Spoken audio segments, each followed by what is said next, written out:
Hello there, I'm RG. This is RG Studios PromoCon 11. We are here today to talk about film and cinema. We're here today to talk about things and stuff, things that's going on in the world, and hopefully we get to show. I'll get to show you some things that I'm selling on my eBay at RG's Studios and Collectibles, where you can get a hold to comic books, coins, rare items that you probably can't find nowhere else.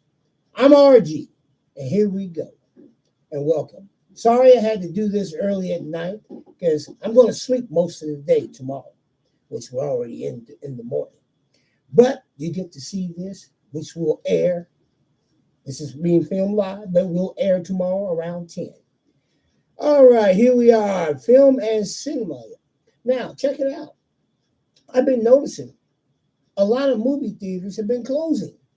And the real big one, they put out some news in the trades not long ago, AMC is closing some of their theaters. No, the movie chain is going broke. That's what it is. Now, this is what I think AMC should have done some time ago instead of waiting until a moment like this. It should open the doors to independent filmmaking. There are so many independent films. I'm not just talking about mine. I'm talking about independent filmmaking. People whose films are much more better than mine. And probably a lot better than the trash that you're going to try to pay money to see and they're trying to corral in people. They should have an open space for those few independent films that can be recognized, because independent filmmaking is in the business to become a major player, and that's how you cultivate the filmmaking community. You have to have somewhere for it to start, because if you don't, then that independent film, like in the 1960s, before the days, or I should say, in the days of George Lucas, Steven Spielberg, Martin Scorsese's, Francis Ford Coppola, when they were in school, still coming out of college, trying to make a break into the film industry, the corporations picked some of them, one of them being George Lucas, the other one being Steven Spielberg, and made films with them. Now, before all of them could even really be there, Stanley Kubrick was already in there. He had made Spartacus, for God's sakes. And he had made 2001, A Space Odyssey, which George Lucas pilfered some of his ideas visually from that film. Of course, when you're in school, you do things like that. You're inspired. So I'm not saying he stole them. I'm just saying he was inspired by Stanley Kubrick. Now, those were the days when filmmaking was prospering in like a farm, and the ground was very tilted, so filmmakers could grow because they knew if they got something that was worth of value to the film community, it had a chance to make it in the theaters. Now, if you take the theater chains away, where the independents going to go? You should open the doors for them or have space for them some time ago. And a lot of your films will still, or your theater chains will still be making money. And you can't survive on just blockbusters after blockbusters after blockbusters when people are, who knows why they're not going? Pandemic, things to do. Who knows? You just can't rely on blockbuster type films. You got to have different varieties that Hollywood now is trying to say we want to be inclusive. Well, independent filmmaker being inclusive, God knows how long. Pick some of that fresh crop that's been out there. Pick them, put them in the theaters, find out what's going on. It ain't just one or two; it's a bunch of them. So, with that said, film and cinema, big theater owners are having some problems. They're having some real problems. AMC is going to be shutting down their theaters because they're making movies far too expensive, for one. And George Lucas and Spielberg spoke of this almost 20, 30 years ago. when sometime after Raiders of the Lost Ark was created and made, and before the sequels of the next trilogy of Star Wars come out, they were speaking about these budgets being so big. Will they make their money back domestically? You know, back then there was a good chance it could have made their money back. We were still in the earnings of $1 billion film. Every film is not going to be $1 billion or more. Without it, everybody's waiting on Avatar 2. You know what I think of it? I didn't even watch the first one, so you know what I think about this one. I could care less. It's a sequel to something I didn't want to watch in the beginning. Now why would I go see it? See, Black Panther 2, everybody thought, oh, yeah, it's going to make $1 billion. It's going to be bigger than the first one. The actor died. You should have replaced him. You should have just stopped all this old crappity crap. Get another actor, the new Black Panther. What did you do? You reworked the storyline to be inclusive. Come on. Come on. Don't sell out like that. Why you do that?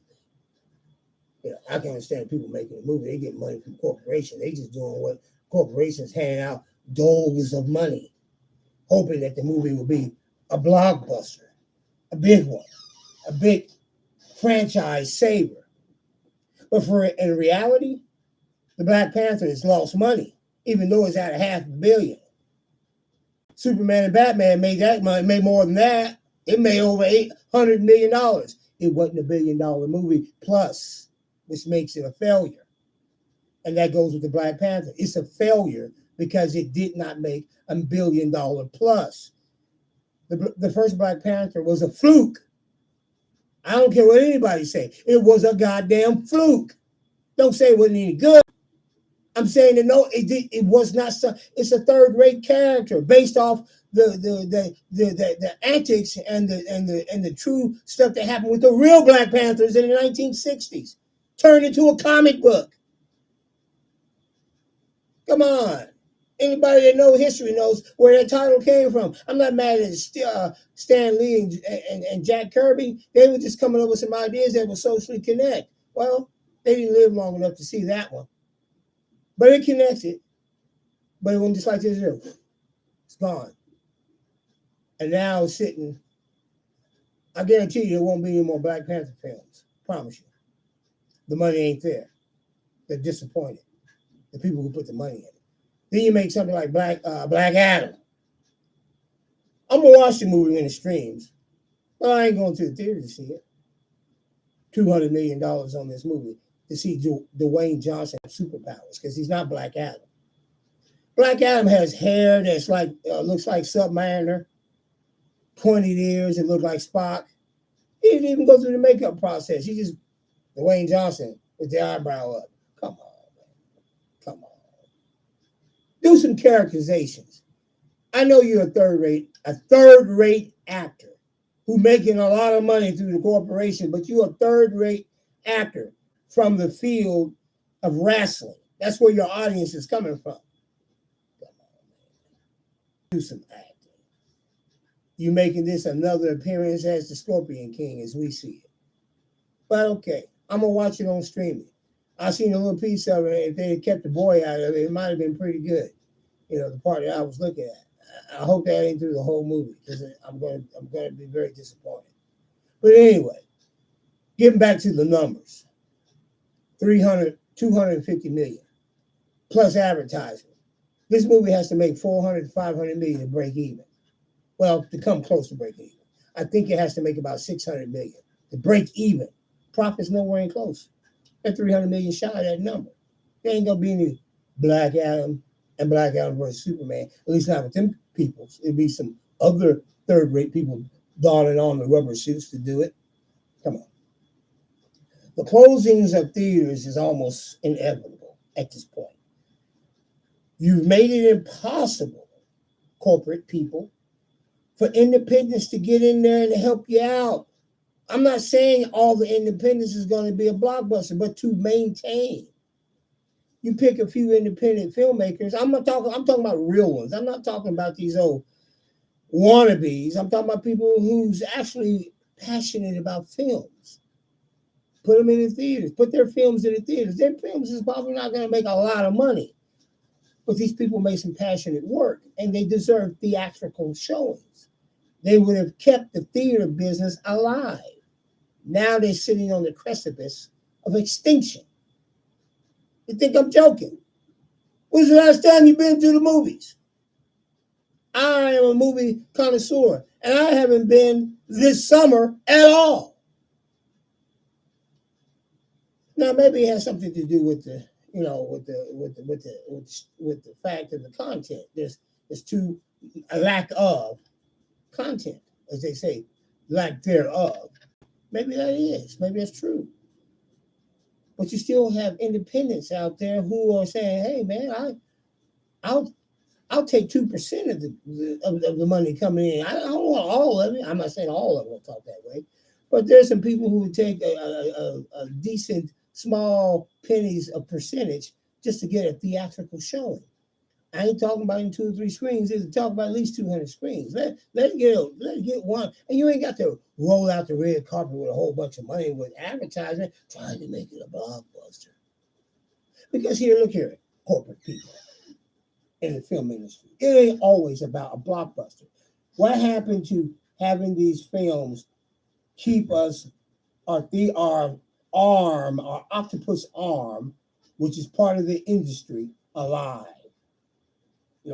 If you have 4 or 5 of those other films that nobody know about, nobody knows the filmmaker, nobody knows the movie stars in it, like they used to do 40 years ago, they would have made Black Adam actually worth putting the money on. Those movies would be worth what they put the money on. They would say, okay, studio here can say, well, we'll spend $100 million on this big one. It may not make the money, but we got all these smaller films that bring in some cash too, and we won't lose as much. Now each studio will have to set that out as a piece of the way they do business. Now, I don't know the numbers of the studios on how they do their financing, but years ago, if you got a film like Black Adam and Black Panther or Superman versus Batman, there's 2 or 3 other films behind that, in that same year that they're going to have time to show. They ain't not make much money as far as the big blockbuster is concerned. Let's give it a number. The blockbuster makes $600 million. Well, the small film might bring in $200,000-$300,000. At the end of the summer run, they rack up $1.2 million. It's better than getting nothing. That pays for probably you recoup some of the advertising funds. What happened? They all got greedy, sick in their head, and they're like at a Russian roulette table gambling. Everybody wants to make big money right now. And now we got the end of they're coming to an end. The movie chains coming to an end as we know it. The big blockbuster are coming to an end. And that's sad. The independent theaters, there should be at least a window or open film where there's like at least 1,000 screens that they split up through bringing in independents. All the big major chains together say, look, we got together, all 4 or 5 of them, we got 1,000 screens. We'll put all these independent films in there. We'll spend bare minimum on advertisement. So these films, I don't give a shit what they paid for them. These movies going to bring in some change for us. None of them are expected to do any great business, but they will give us some change. When the times are slow, who knows? 1 or 2 of them might actually save, like in the years back when they made Shaft. When they first made Shaft for MGM, that money saved the studios from going bankrupt. That $12 million they made, that movie cost $2 million. They made $12 million, over 10 times its original cost. And if you throw in 2 or 3 marketing markers, it still made over 4 to 5 times more than everything was put into that film. Not only did they make a sequel, they made a couple of them behind that. That was the days of when they made films a reasonable budget. Instead of just $200 million. Oh, because Dwayne Johnson said that we're gonna give $200. Are you sick? Now, I like Dwayne Johnson, but he's not worth no $200. His value is not $200 million in this market. They should have made that movie for about 60 to 80 million. It'd be a smash hit right now. Smash hit. I could have done it myself. Of course, I wouldn't have nobody like Dwayne Johnson in the starring role. I get an unknown to play Black Adam, put him in the makeup, he'll become a star within reason. And he'll be known, but we're selling Dwayne Johnson. Well, he's not worth 300 million. You can see that right now. He's not worth it. Because if he was, the movie would have made a $500 million on the first day. And it would have escalated into at least 900 million to $1 billion right now. And Black Panther spent all that money on art, and it's not going to recoup. It's not going to even break even. It's at 600 million, 700 million. It barely now is at a point where it possibly can make a profit if it lasts that long. Chances are it won't because it's been out. The windows are short now. They're not all summer long. Raiders of the Lost Ark was almost 21, 30 something days all summer long in theaters. I don't know the total numbers on it, but obviously it's a big hit. They make it number 5 and it's coming out. People talking about, oh, I don't even go see that because they're gonna make the woman take Indiana Jones' place. So what? He's 80 years old. He can't make no more of those movies. This is his last run. I'm all in. I don't give a fuck what happens at the end. I don't care if they kill him all. I don't give a shit. I got me one last adventure with the man, Indiana Jones. He's in there. God damn it. And it's gonna be good. You know. I'm 58. I don't expect to see him ever again as Indiana Jones. Ever. So I'm all in. I don't give a shit how that story's gonna end. I'm in because Indiana Jones, it is truly his last adventure, or should I say Harrison Ford's last time as Indiana Jones. And you're a knucklehead if you're making complaints about an 80-year-old man who will never make another film about Indiana Jones ever again, and you worried about how the story going in. Who gives a goddamn? Come on. Come on. The man is headed toward his mid-80s. He won't live long enough as it takes to make a movie. He'll be dead by the time let's make a sequel to the Dial of Destiny. You won't do it with Harrison unless you already filmed the scenes. He'll be dead. So, individuals out there, if you're barking about, if you're caught up in that social media nonsense about why you should see or not see Harrison Ford's last movie, his 5th movie, and I like Kingdom of the Crystal Skull. You know why? For the very same reason I like this one. I didn't think they was ever going to make another one. They squeezed out another one, knowing that either way it goes, it's the end. Because no one will be alive. He won't be alive once they make a decision on the next film. They will have to start shooting immediately. So, good or bad, fault or shame, his fault, their fault, nobody's fault. Who gives a shit? It's his last adventure. That much we know. We know that for a fact. Even if he lives in the end, Harrison Ford will not make another Indiana Jones. I suggest you go see it, have a big ass bowl of popcorn, and enjoy it for what it's worth. You know, it's a movie that we will never see again, and it is. I've seen the clip of it. It is nostalgic in all sense of the word. I don't care. That's what I want.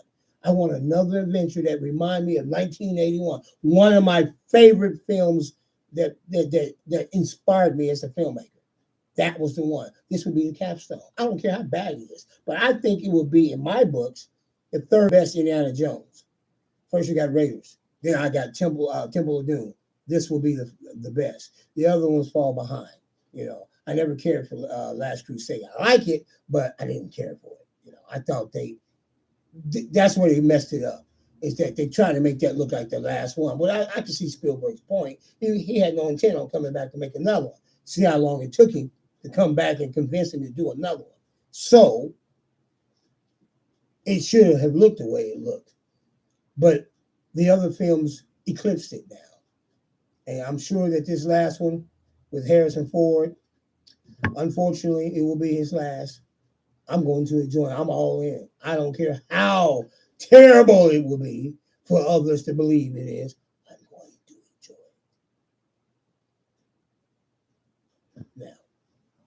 Here we go. I was reading somewhere in the trades, people were talking about scripts, so we're moving on to some other subject now, but still film and cinema.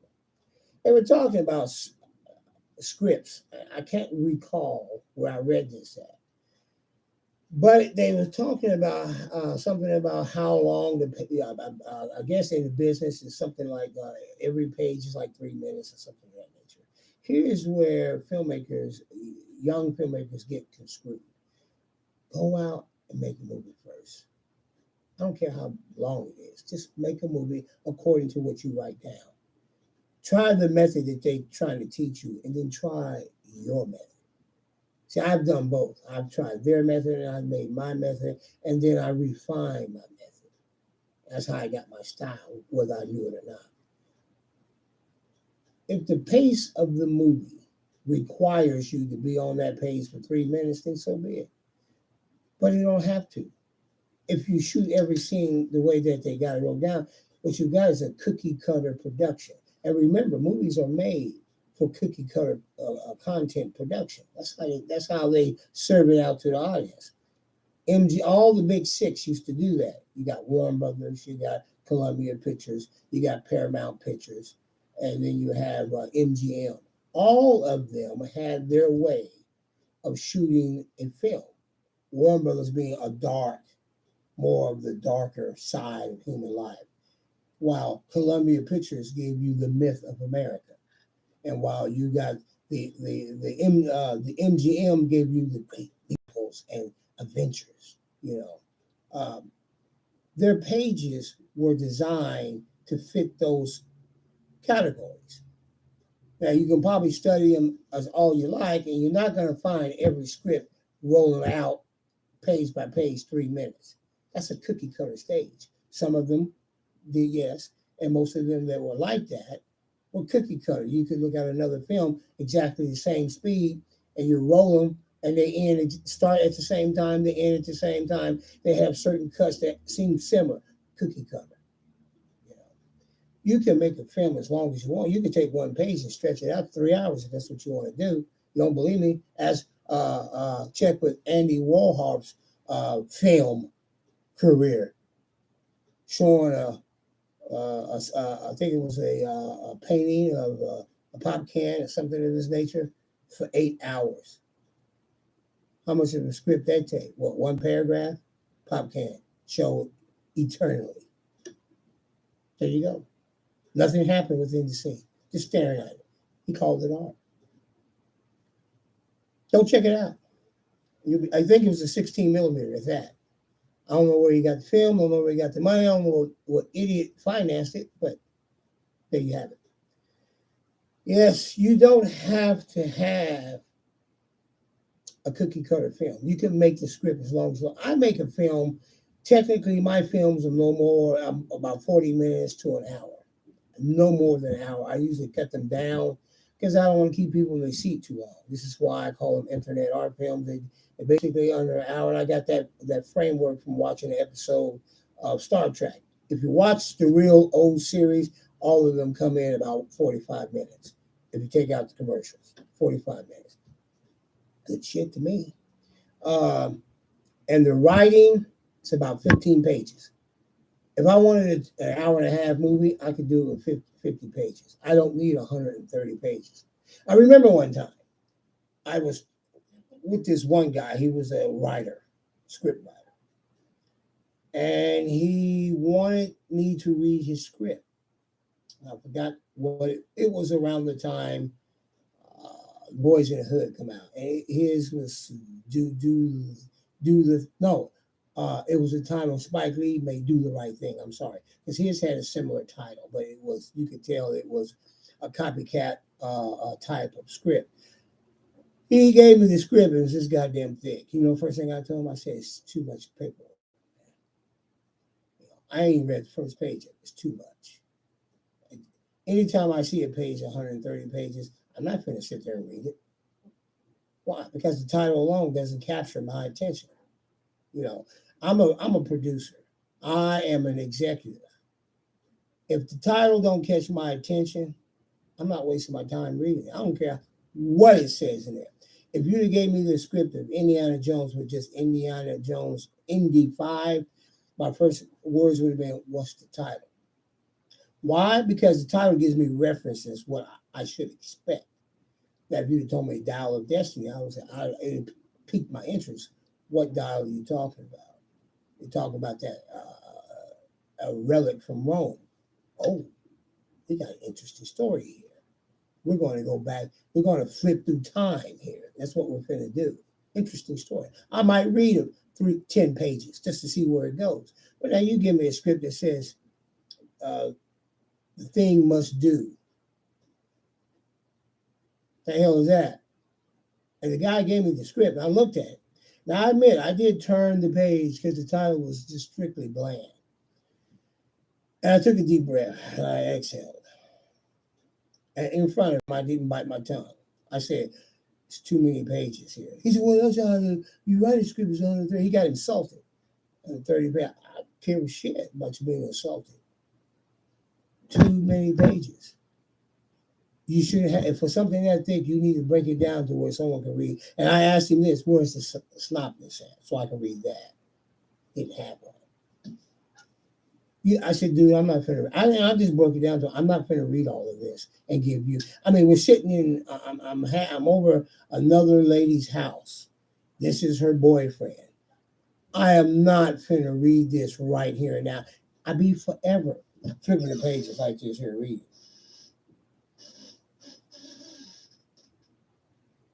That's what would have happened. I'd have went to sleep.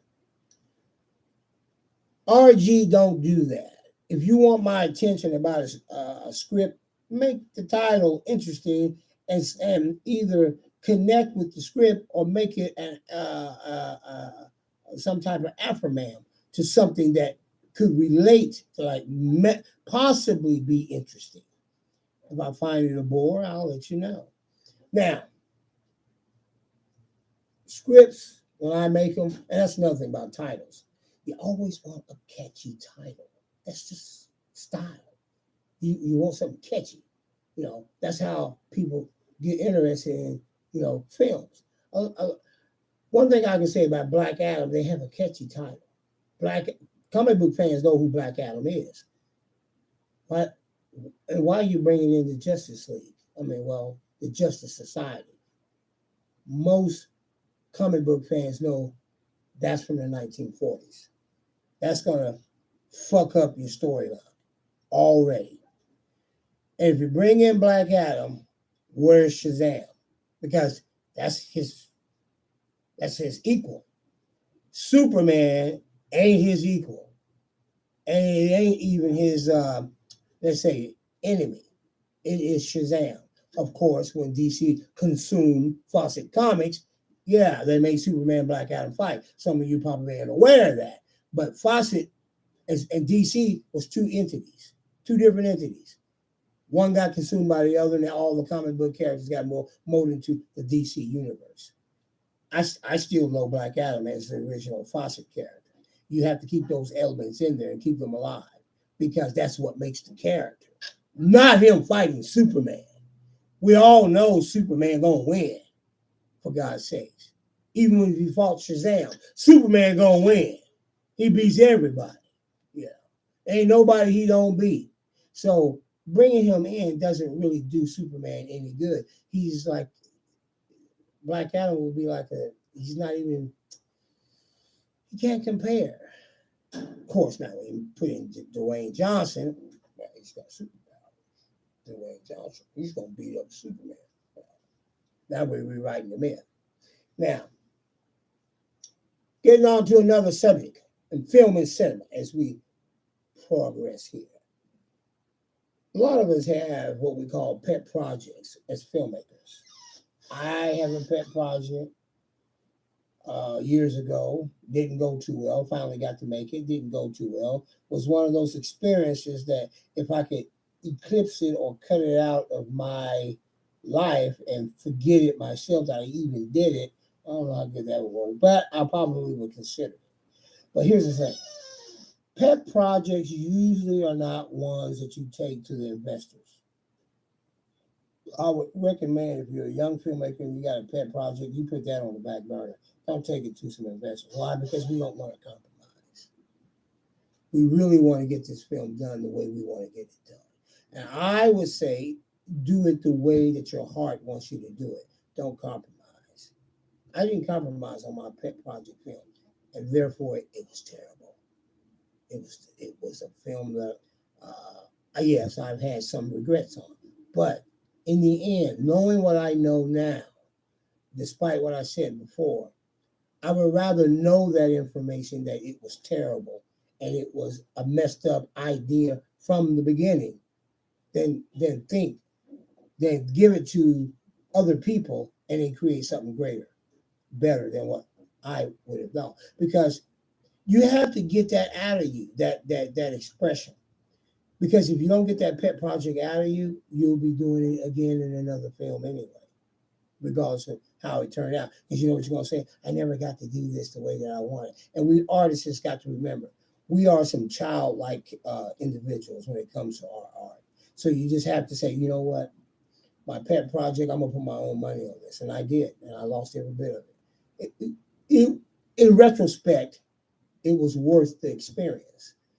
Now, as I said before, I would probably cut it out of my life if I thought I could forget it. But if I did that, I probably would repeat it now, wouldn't I? So in retrospect, I'm glad that I put my own money up there, and it was a failure, and the relationship with the peoples was really ugly, and it made me learn. It made me a better filmmaker now today, to where I can. And that film was about 110 pages. Could have been a lot shorter. Could have got a lot. I learned in retrospect how to craft a story. You know, quit fucking around and just craft the story. You know, and let it be the one that you really want to see.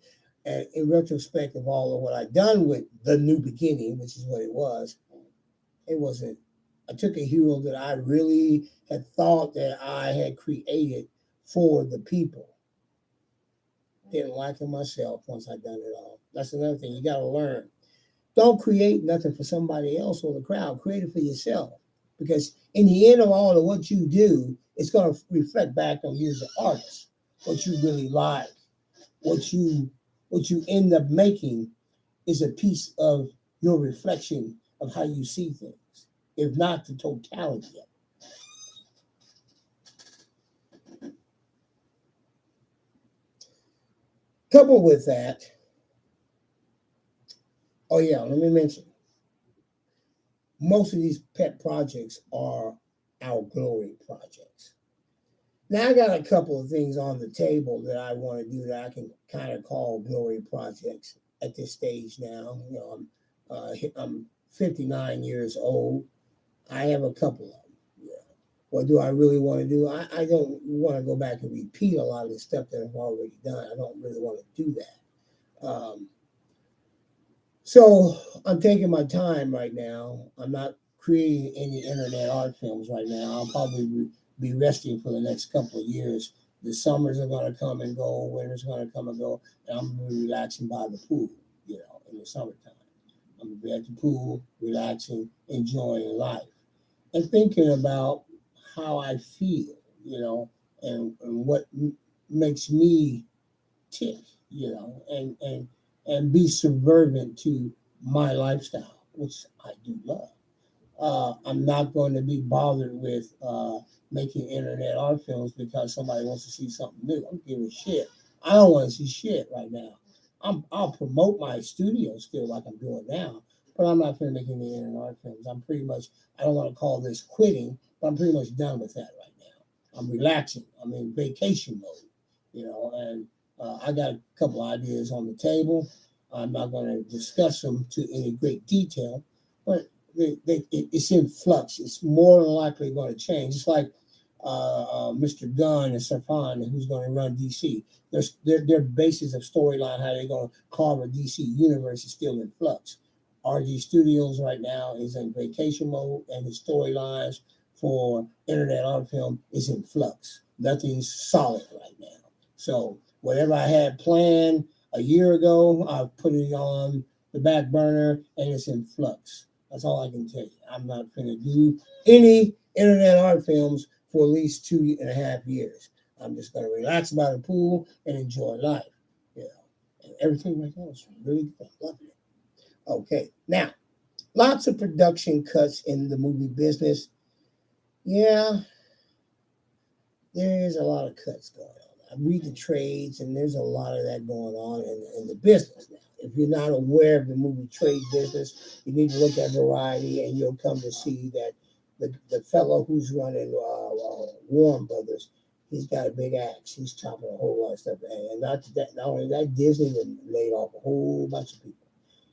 A lot of filmmakers are finding it rough right now. If you're a filmmaker and you make a living at this in the corporate world right now, you're finding it possibly scary and difficult and challenging at the same time. It's happening. You know, I'm not saying I know these people. I'm just saying I keep up with the trades and I read them. You know, for me, it's inspiring and thus entertaining. I'm not saying I'm getting off on people's plight or plunder. But the movie business is something that I used to take for granted that nothing ever bad ever happens to them. Well, I didn't read the trades back then like I do now, and I see that there's a lot of influx and cutting and cost cutting going on in the movie business right now. So if you're a filmmaker and you really are passionate, then you're probably better off being like that because you'll survive. If you're a filmmaker and you're not really passionate, and this is something that you're kind of ambivalent about, I suggest you step away from the area because it's going to be a whole bunch of casualties. Some casualties come out better because our plight makes us, if we survive, and most of us will, it makes us stronger as a filmmaker. When I lost all that money with my own money making the new beginning, it made me stronger as a filmmaker, made me more solid about what I wanted. Not only that, that was the time I was trying to take New Beginning to Warren Brothers Pictures, and they did answer. Yes, they did. Yeah, we were invited to come sit at a meeting, but here's what happened. They gave us an invitation to come see them, me and my executive producer. But one of them, of the corporate people, saw a swastika in that film. That shut the whole thing down. Now, I won't get into the deepenings of that. It's just that the plot of the film and the swastika being in there, because I know for a fact what swastika is a symbol of good fortune. I'm being young, I'm not understanding the history of the swastika with the Germans. They stole it and they made it into an evil symbolism. I put it in my film on one of the villains, but I wasn't thinking about the Germans. That shut down that conversation. We don't think your film is suitable enough for us to have a discussion. It's kind of what the letter kind of reiterated. What? I didn't understand why. I thought maybe it was the grade that I shot it on. But anyway, these things happen. You grow from those moments of failure. If you don't grow, what's the point of being a filmmaker? Success is not always about all the fortune and vanity. It's not always about that. There's some there, but it's not always about that.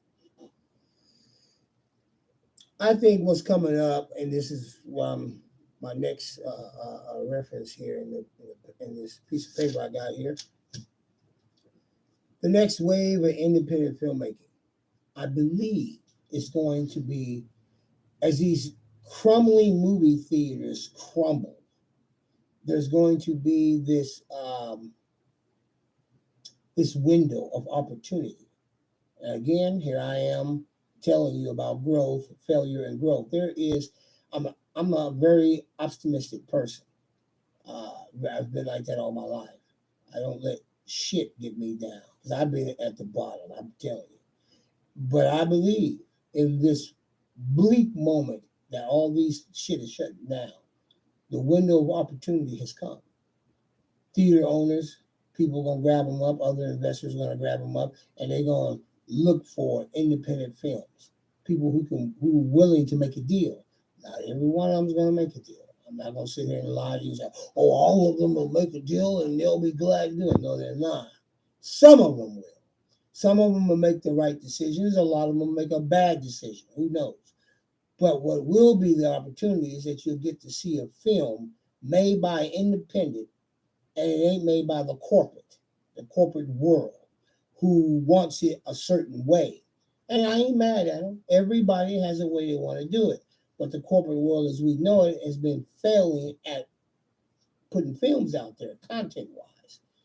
Independents, they're struggling. Most of them are struggling. I don't give a hootie damn what they telling you. If it's their bread and butter, they better have another job somewhere because struggling. So I think the next wave in the movie business is that doors on independent theaters is going to be gobbled up by smaller factions, and they're going to grab and they're going to talk to a lot of chatter now. It may take a while, but a lot of chatter is going to go on about what filmmaker, local filmmaker, regional filmmaker, statewide filmmaker will work with us to put films in the theater, and they're going to have all kinds of deals go out. It's a breakdown of a bigger picture to create something more of splendor. And you better believe I'm waiting for that one. It's an opportunity coming, and we'll see what happens. I can't guarantee what I'm saying to you is going to happen, but this is my prophetic vision by reading the trades. I'm looking at it. I'm like, and I'm an optimist, very optimistic about it, and that's why I see it that way. It's because I don't think that the failure of the bigger corporations in the movie business is just a complete. I don't think it's like that. That yes, I hate to see that shit go, but that creates an opportunity for something else. They gotta get these people over here a chance. Think of the 1960s with George Lucas, Steven Spielberg, Francis Ford Coppola, Martin Scorsese. How do you think they got their breaks? Because there was a failure in the system that they were used to that we call old age, golden age Hollywood. It was broken down. People wasn't going to the theaters to see these, I won't call them old stars, but they were aging stars. By the time 1960s come, Richard Burton and Liz Taylor wasn't the beautiful images that they were. They were real people. They had that real people look. So they made Who Scared Virginia Woolf. And then both of them in there. Both of these actors in there, and they had some trials and errors in life. And that wear and tear and that visual was the stuff of images, man. You couldn't get that from the golden age. It's too dolled up. And Richard Burton in that Roman outfit talking about Christ the robe. You couldn't get that wear and tear vision that we saw back in the 60s. They knew it. That's why, and they were, and I'm not talking about them, but these people were going through stuff. Richard Burton is a big time drinker. Call him alcoholic. I don't want to degrade the man. I like his films. One of my favorite films of Richard Burton was The Wild Geese. First time I ever noticed the man for real. When he made Wild Geese, I love that film. I'm a military guy. I mean, at least spiritually I am. I love that film. I said, oh my God, this old man's in his 50s making this shit here. I love it. And all of them was in their 50s, most of these people making this movie that technically if they'd have done it 30 years ago, they would have got laughed at. But that film was successful. It was, of course, an independent film. But the majors picked it up, put it in the theaters. Now we're going to have where independent factions are going to grab up the independent. It's just going to open up a window. And you're going to see less and less of the blockbusters. And these people probably ain't going to change their ways. They're going out like a burning hot lamp. They're going to keep making these big blockbuster movies because it's been proven they do make money, some of them. And they rolling the dice at the Russian roulette table. And they're saying, hey, we'll just get Dwayne Johnson. We'll get Henry Cavill. Fight this Shazam and Black Adam. Shit, we'll pay 450 million at the box office. I tell you what, we'll make a big campaign of it. Well, instead of this 150 million advertising and marketing, we'll go another notch or two. We'll put in 350 million. We'll put it bombastically on all social media, and we'll just make lots of money. And everybody will be at the table. I'll bet that. I'll bet that. And they'll piece together a big pot of money, and they'll blow it. Not saying the movie won't make any money, but that's where they are. Corporate. That's where they are. That's their golden age right there. And while the independents will be gobbled up by factions of independent theater owners, no longer big chains, but at least they'll have. I would advise that the factions have at least 500 theaters across the nation. They'll make some money. Make things cheap. I don't mean cheap as in tacky. I mean make it cost effective. You know, there was a day when theaters you can go to movies for $1.50, $2, $3. I didn't mind it until it started getting past $6. I started to have an issue with them, and then they brought in the what's it called? That IMAX started coming around, and IMAX was a $10 ticket. IMAX jumped all the way up to about $20. I still didn't mind because there was something there, you know, other than the movie. I mean, some of the movies wasn't good, but even the worst movies were entertaining enough for the $20 because they were special. And will these types of films be there? Maybe. I don't know. But you have to look at why they make films like that. You know, they put that specialty out there to grab the audience. But that movie's costing them a great deal. Clash of the Titans 1, the remake was an IMAX. I went and seen that. I went and saw Captain America: The Civil War on IMAX. I'm sitting there like this here in the front seat, like this here. You know, got my glasses on. Got my 3D glasses on. I'm sitting there like this here. Oh man, it was fantastic. Don't get me wrong, it was fantastic. But in the end of things, I'm starting to see that those films are lacking because they still hold on to that blockbuster tether. They're spending way too much. Once again, we're back to the budgets. You know what we got here now. Okay, the next wave. Okay, we just talked about that. Major issues. Now, with that attached, I'm a couple of lists that I had already spoken about. The AMC closing some theaters. I have read in the trades also that some major studios are selling out there to other factions. They're selling their, you know, breaking up the corporation and selling it off in pieces. It's happening, believe it or not. The theater parts of it, and then other stuff that's valuable to the studio. It's funny how this shit is going. You got Paramount Pictures talking about they looking for somebody to gobble them up.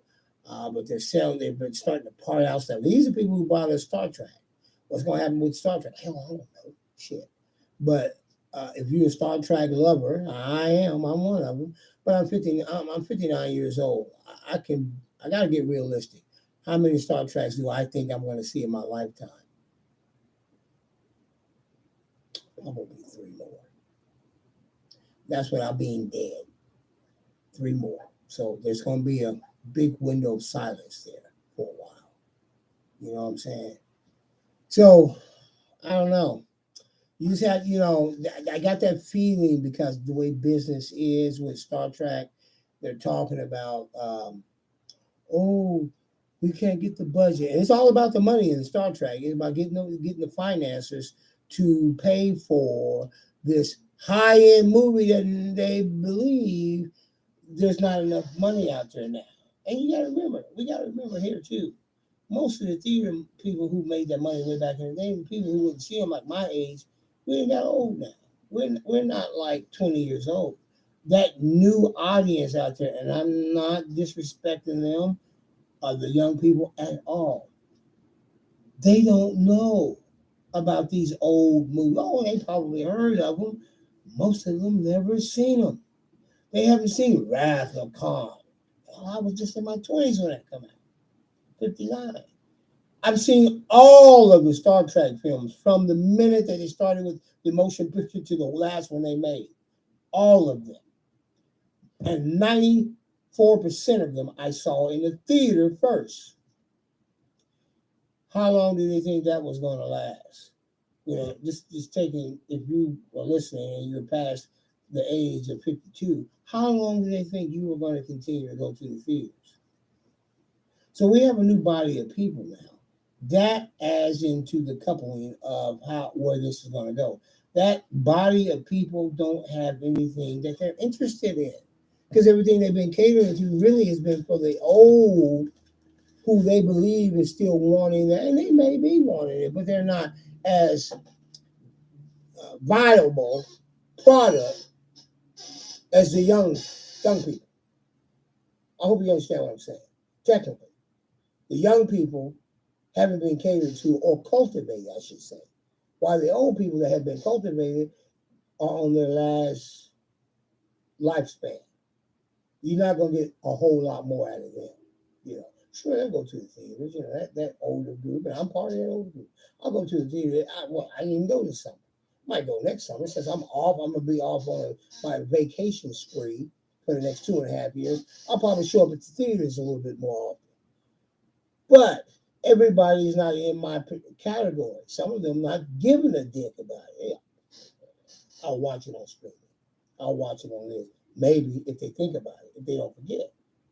So that is pretty much film and cinema in a nutshell. We had a lot of it today, coupled in all of this. It took up all the time here because I don't like to be on there too long. We're at 51 minutes right now. I'm gonna leave this last piece for the next RG promo con, and I'll let you know what it is at that time. I'm gonna leave that because that'll take us to another 10, 15 minutes, and I want to do this last little bit advertising here for my RG Studios and Collectibles. If you like rare books and collectibles and things and stuff, go to RG Studios Collectibles on eBay. The stuff I'm going to show you right now is in the last 4 days. You can put in your bid and you can get you some good stuff. I'm going to show you something. If you like money, and I know a lot of you do, and a lot of you like the collection part of it, you can get yourself this right here. Go to RG Studios and Collectibles on eBay and get this $10 right here. I bought that. I was thinking about $180 I bought it for. You can get this here. Let me see. No, I'm sorry. I paid $280. You can get this here. It's going for $30. If you like treasury notes and you want to have a good investment, I would suggest you get you this here. Maybe I'm the fool. Maybe I should keep it and put it in my safe. I got enough shit in my safe. That's all I can tell you about that. I ain't gonna advertise too much on that one. I got enough shit in my safe. Don't you worry about it. See shit on my wall right back here. Okay, we're gonna put that right there. I got a lot of stuff. I'm not gonna show you everything, but I want to show you the core of what's going on. Once you get there, you need to work through it quick. You only got 4 days left, probably, according to what's happening. And I want to put this out there. Right now, you can get this Spider-Man book. I think it's going for $1. It's worth $2 or $3. Come on, make them people pay for this book. And I got free shipping. They're getting this book for nothing. For nothing. You hear me? Nothing. You like Spider-Man, go get that one. And if you like comic books that don't have any cover, and you just like the fact that they're old and you're a collectible, here's one right here that's going. You need to go get this one. It's called Atomic Age #1, and it's the first issue. I don't get a lot of first issues anymore. I used to get a bunch of them, but they're hard to get your hands on. I'm telling you, that one, raggedy as it is, I got my hands on it, and I'm selling it. Yes, I am. Now, here's my first CGI book. This one here, I remember reading this book way back when. Now, everybody thinks Captain Marvel's a woman. No, Captain Marvel's a man, but they changed it around in Disney. I'm not mad at it. So if you're a comic book collector, you know who the real Captain Marvel is. He's not even, that's his newest and his last costume. He came out in a green and white costume way back in the day. Interesting looking books. I don't have any of those books, but when I do, I will put them on here so you can go to RG Studios and Collectibles and pick that up. Right now, this is a spotlight. It says Marvel Spotlight on Captain Marvel. Once again, it's the first issue. I rarely don't pick up first issues. I seen this come through my collection when I bought this. I said, oh my God, I remember this. And I had this in my hands years ago. Now it's good. This is graded. As you can see, that's a 6.5. Go get this one. Make them pay for it. I don't know what it's going for, but I can tell you right now, it's going cheap. 6.5 is worth at least $400. I'm trying to look on my shot here. 1, 2, 3, 4. Yeah, it's about $600. That's what it's about worth. And let me read this right quick. Take it back. 730. Go get it. It ain't going nowhere close to $100. Go get it. You get less than $50. And that is still worth it. Free shipping. Free shipping. Free shipping. Okay, this one here. I never liked this character. They made a movie of it. It was a failure. That was Marvel's first attempt to try to make movies. And I think you've seen kind of the title, Mr. Howard the Duck. Never liked this character. But I find it interesting that these books keep going and going and going with issues. This is number 3, very close to number 1. Number 3, it's a collectible. Pick it up. Very good, solid, classic CGI. 9.2. You won't find a better grade than that. This one here worth a bare minimum. Let me get you the price on. I'm looking at I got my prices up on the wall here. But I also write them down on the grade material notes so the collector can see it. I listed at $1,300. It's going for less than $40 right now. Go get that. Holler. Tell the people, you want this, you're going to fight me for this one. Go get it. Free shipping. Now, a lot of you guys out there, a lot of you gals, for some reason, y'all like this guy here, Spider-Man. And this is number 36. It's a nice comic book. It's in a real classic, very sealed and firm case. It's pretty. I love this book. 4.0 on the Richter scale. This is worth, once again, I'm looking up there again when I got it right here. This is worth, I got it listed for $480. I promise you, it will never get up to $480. I don't have that kind of clientele. My clientele will probably, at best, kick it out at $115. That will be the highest you'll have to pay for it. You go now, you might be able to hold it for less, because if people see you coming, they see them bids go up a little bit, they back off. I don't know. Now, here we go. Now, they made a movie of these characters here. And they made one specific one of another character. The Inhumans and Black Widow. This is called The Amazing Adventures, featuring these characters. Number 6. These are some third-grade characters, but they had their moment. When it comes to the cinematic universe, these characters are right now important. They're holding up the content level of Walt Disney. So you might want to pick up this book, add it to your collection. It is a nice book. It's coming in at 7.5 on the Richter scale. And I'm going to tell you what that will cost. It's a value of $890. So if you are an investor type collector, you want a high grade book, medium grade, I should say, with a high end value, this is the one.